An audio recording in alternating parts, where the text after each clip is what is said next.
next, it's time for Truth or Fake.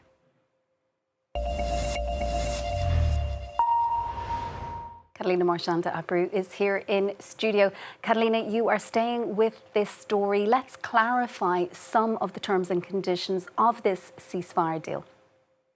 AP, the Associated Press, has laid it out to this summary of this Israel-Hamas ceasefire deal for us that is divided into 3 phases.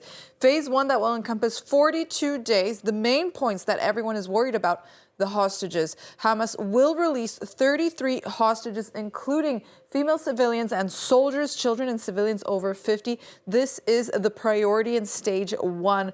There will also be a halt to fighting as Israeli forces will move out of the populated areas and move towards the edges of the Gaza Strip. As for the displaced Palestinians, they will be able to begin returning home as more aid will enter the Strip.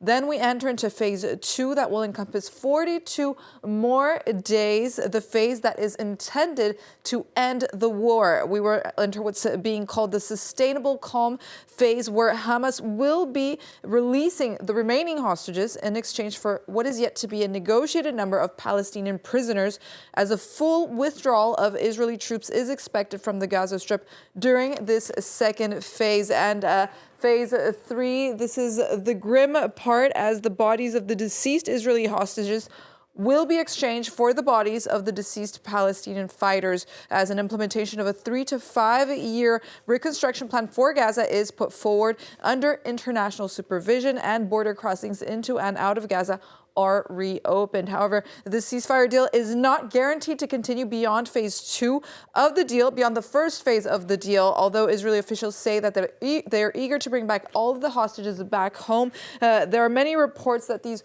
hostages will be released by January 20th, which is the date of inauguration, Donald Trump's inauguration.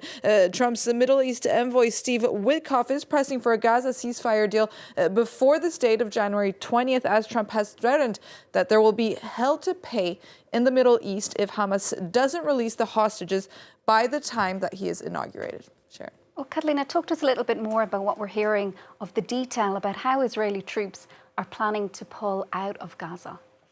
Well, during the first phase, the Israeli military would begin withdrawing from the populated centers in Gaza Center, but would retain control here along the Gaza-Egypt border of what is called the Philadelphia Corridor. This is known as the Philadelphia Corridor, according to an Israeli official on Wednesday. Israel will also maintain a buffer zone inside Gaza along with the border with Israel. The size, however, of this buffer zone is in the final sticking points in the negotiations. It is reported that this could be about 1 kilometer wide. This would allow displaced Palestinians to finally go back home. But there are some complications, as Israel demands the control of 2 Gaza corridors. This would be the Philadelphia corridor that we mentioned earlier, as well as the Netzarim corridor. Why is that? During the past year of negotiations, Israel has insisted it must control the movement of the Palestinians up to the north of Gaza to ensure Hamas does not take weapons back into this area. By the 22nd day of the ceasefire deal, Israeli troops are to entirely leave this corridor, according to the draft that we've seen. Still, as talks continue, an Israeli official insisted that the military will keep control of the Netzarim, and that Palestinians returning into northern Gaza would have to pass inspections there. So working out these contradictions is what could bring a friction back going into the second phase of this ceasefire deal. Sharon. Catalina, thank you so much for taking us through all of that detail.